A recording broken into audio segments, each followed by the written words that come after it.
सनातन हिंदू धर्म में तुलसी के पौधे का महत्व सबसे अधिक है।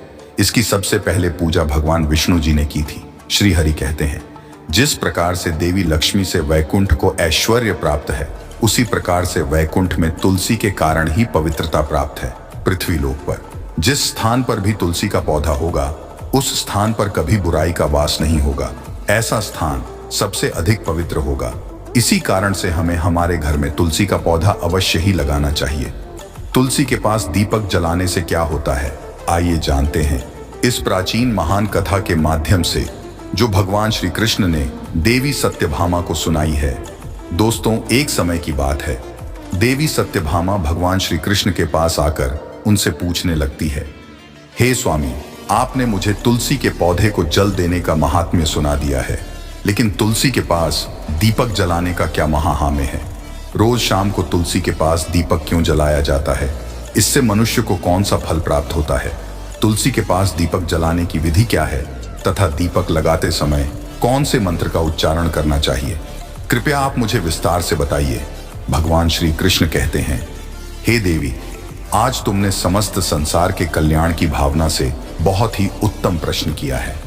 तुम्हारे इस प्रश्न का उत्तर देने से पूर्व मैं तुम्हें एक प्राचीन इतिहास सुना हूं, जिससे तुम्हें तुम्हारे सभी प्रश्नों के उत्तर मिल जाएंगे।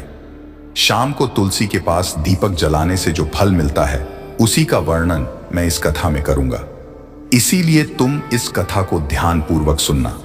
इस कथा को ध्यान से पूरा सुनने मात्र से ही मनुष्य को 100 वर्षों तक तुलसी के पास दीपक जलाने का पुण्य प्राप्त होता है। देवी सत्यभामा कहती है, हे प्रभु, मैं इस कथा को सुनने के लिए उत्सुक हूं। कृपया आप इस कथा को मुझसे कहिए। तब भगवान श्री कृष्ण देवी सत्यभामा को वह कथा सुनाने लगते हैं। हे देवी, पूर्व काल की बात है। दक्षिण दिशा में तुंगभद्रा नाम की एक बहुत बड़ी नदी है। उसी नदी के किनारे पर हरिहरपुर नाम का एक अत्यंत सुंदर नगर बसा हुआ है। उसी नगर में हरिदीक्षित नाम के एक ब्राह्मण निवास करते थे। वे अत्यंत गुणवान, चरित्रवान, धर्म कार्य करने वाले तथा वेदों के मार्ग पर चलने वाले थे। उन्होंने समस्त शास्त्र का अध्ययन किया हुआ था। उसी ब्राह्मण की एक पत्नी थी, जिसे लोग दुराचार कहकर पुकारते थे, क्योंकि उसके कर्म ही उसके नाम के अनुसार थे।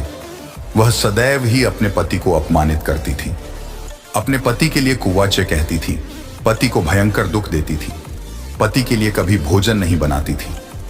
उसने उसके पति के साथ कभी शयन नहीं किया, कभी उसके साथ प्रेम से व्यवहार नहीं किया।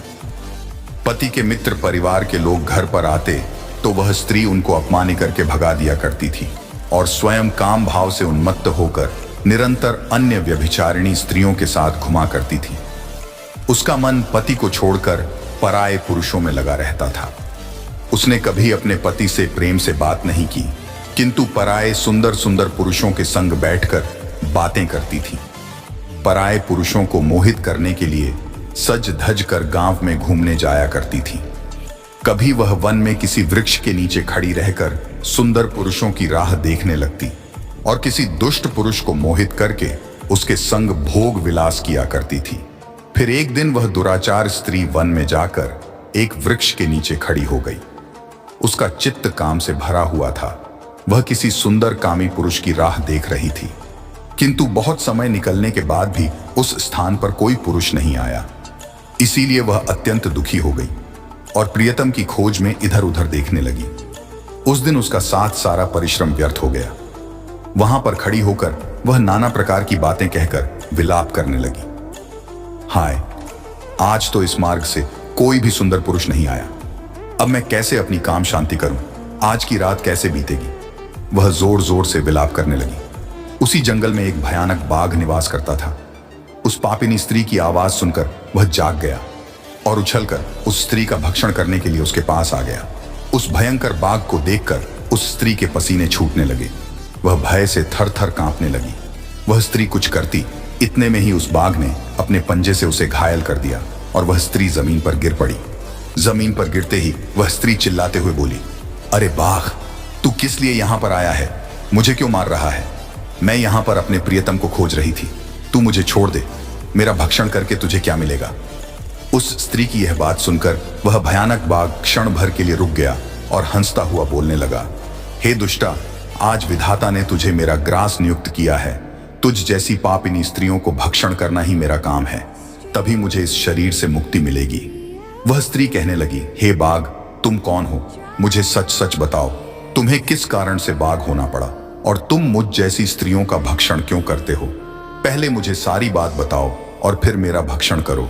फिर वह बाघ कहने लगता है, हे पापिनी, मैं तुझे मेरे पूर्व जन्म का वृतांत सुनाता हूँ, किस कारण से मुझे बाघ होना पड़ा। पूर्व काल में दक्षिण देश में मल्लाहपहान नाम की एक नदी है। उस नदी के तट पर एक मुनि पर्णा नाम की नगरी बसी हुई है। उसी नगरी में मैं निवास करता था। मैं एक ब्राह्मण का पुत्र था और नदी किनारे बैठकर यज्ञ आदि कार्य किया करता था। मैंने उस जन्म में अनेक पापियों के लिए यज्ञ किए, उन पापियों के घर का भोजन किया। मैंने धन के लोभ से अनेक पापियों के लिए कार्य किए। जिन वस्तुओं का दान ब्राह्मण को नहीं लेना चाहिए, उन वस्तुओं का दान भी मैंने ग्रहण किया। आरण लेने के बहाने से दूसरों से धन लेता था, लेकिन कभी वापस नहीं करता था। इस प्रकार से पाप करते हुए मुझे बहुत साल बीत गए और मैं बूढ़ा हो गया। मेरे बाल सफेद हो गए, आंखें सूज गईं, मुंह के सारे दांत गिर गए, लेकिन फिर भी मेरी दान लेने की आदत नहीं छूटी और मैं पाप करता गया।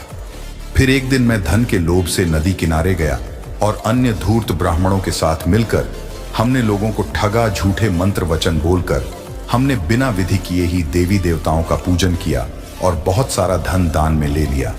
फिर उसी स्थान पर एक बीमार कुत्ते ने मेरे पैर में काट लिया और मैं मूर्छित होकर गिर पड़ा। उसी क्षण मेरे प्राण चले गए। फिर यम के 2 दूत उस स्थान पर प्रकट हुए और मुझे पकड़कर यमपुरी ले गए। वहां पर यमराज ने चित्रगुप्त से मेरे कर्मों का लेखा जोखा निकालने के लिए कहा।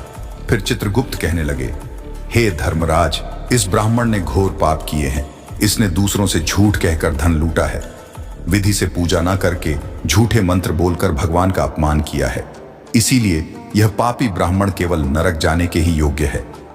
फिर यमराज ने अपने दूतों को आदेश देकर मुझे नरक की अग्नि में डाल दिया। अनेक वर्षों तक नरक की सजा भोगने के बाद मुझे बाघ का शरीर प्राप्त हुआ और मैं इस दुर्गम वन में निवास करने लगा। मैं अपने पूर्व जन्म के पापों को याद करके कभी महात्मा, साधु पुरुष, सती स्त्रियों का भक्षण नहीं करता हूं। मैं केवल पापी, दुराचारी तथा कुल्लटा स्त्रियों का ही भक्षण करता हूं, ताकि मुझे पाप से मुक्ति मिल जाए। इस प्रकार से उस बाघ ने अपने पूर्व जन्म का वृतांत सुना दिया और उस स्त्री से कहने लगा, हे पापिनी, तेरे आचरण से तू कुल्लटा दिखाई पड़ती है। अपने पति को छोड़कर तू इस वन में अन्य पुरुष के साथ भोग विलास करने के लिए आई है, इसीलिए आज मेरा ग्रास अवश्य बनेगी। इतना कहकर उस बाघ ने अपने तीक्ष्ण नखों से उस पापी स्त्री के टुकड़े टुकड़े करके उसे खा लिया। फिर उस स्थान पर यम के 2 दूत प्रकट हुए और उस पापिनी स्त्री को उठाकर संयमनीपुरी में ले गए। वहां पर उसे यमराज के सामने खड़ा किया गया। फिर चित्रगुप्त ने उस स्त्री का लेखा जोखा निकालते हुए यमराज से कहने लगे, हे धर्मराज, यह स्त्री तो अत्यंत पापिनी है। इसने घोर पाप किए हैं। इसने व्यभिचार किया है। इसने अपने पति की कभी सेवा नहीं की। अपने पति को भूलकर पराये पुरुषों के संग भोग विलास किया करती थी। उसके पापों को सुनकर यमराज ने उस स्त्री को अग्नि से भरे हुए कुंडों में डालने का आदेश दिया। अनेक वर्षों तक उसे उस कुंड में पकाया गया। फिर उसे निकालकर ररव नामक नरक में डाल दिया गया। इस प्रकार से उसे अनेक वर्षों तक अलग अलग नरकोडुरु वह महापाप स्त्री पुनः पृथ्वी लोक पर आकर चांडाल के रूप में उत्पन्न हुई। चांडाल के घर में जन्म लेकर वह फिर से अनेक पाप करने लगी, व्यभिचार करने लगी, अनेक पापी पुरुषों के संग विहार करने लगी। फिर कुछ समय बाद पूर्व जन्म के पापों के कारण उसे कोढ़ का रोग हो गया और वह भयानक पीड़ा सहन करने लगी। उसका अंग अंग जलने लगा, उसके नेत्रों में पीड़ा होने लगी। इस दुख को सहन करती हुई वह दिन बिताने लगी। फिर एक दिन वह तीर्थ में स्नान करने के उद्देश्य से अंतपुर में चली गई। वहां पर वह एक आश्रम के बाहर निवास करने लगी। उस आश्रम में एक तुलसी का पौधा था। अन्य स्त्रियों को वहां पर तुलसी के पास दीपक जलाते हुए देखकर उस पापी स्त्री ने भी वही किया। उसने तुलसी के पौधे के पास एक दीपक जला दिया। फिर उसी रात हृदय फटने से उसकी मृत्यु हो गई और यमराज के 2 दूत उसे ले जाने के लिए वहां पर प्रकट हुए। जैसे ही यम के दूत उस पापी स्त्री को पाश में बांध कर ले जाने लगे। भगवान विष्णु के 2 पार्षद उस स्थान पर प्रकट हुए और उन्होंने उन दूतों को रोक लिया और कहने लगे, हे दूतों, इस स्त्री को तुम छोड़ दो। यह स्त्री नरक जाने के योग्य नहीं है। तुम किसके आदेश से ऐसा अधर्म कर रहे हो? फिर यम के दूत कहने लगे, हे पार्षदों, हम यमराज के आदेश से इस पापी स्त्री को उठाकर ले जा रहे हैं, किंतु आप हमें किस कारण से रोक रहे हो? यह स्त्री अत्यंत पापी है, से नरक में ले जाने की आज्ञा मिली है। फिर पार्षद कहने लगे, हे दूतों, यह स्त्री तो विष्णु भक्त है, यह नरक जाने के योग्य नहीं है।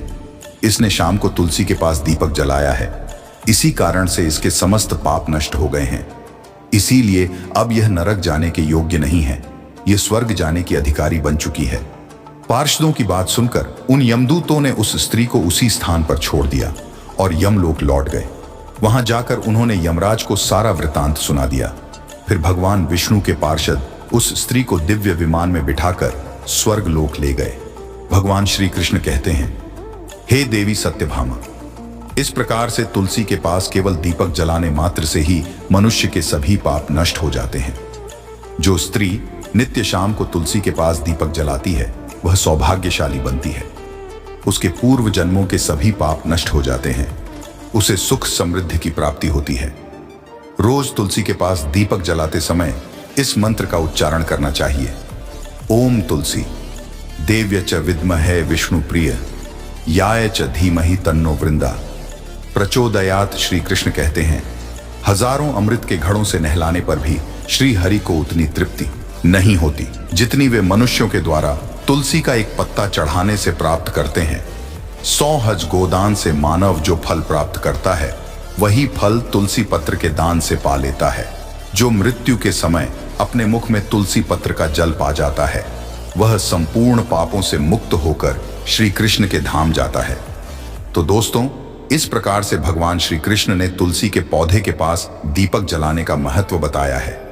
आपको यह कथा कैसी लगी कमेंट करके जरूर बताएं। जानकारी अच्छी लगी तो वीडियो को लाइक जरूर करें, कमेंट में जय श्री कृष्ण जय मां तुलसी जरूर लिखें, साथ ही चैनल को सब्सक्राइब करें। आप सभी का धन्यवाद।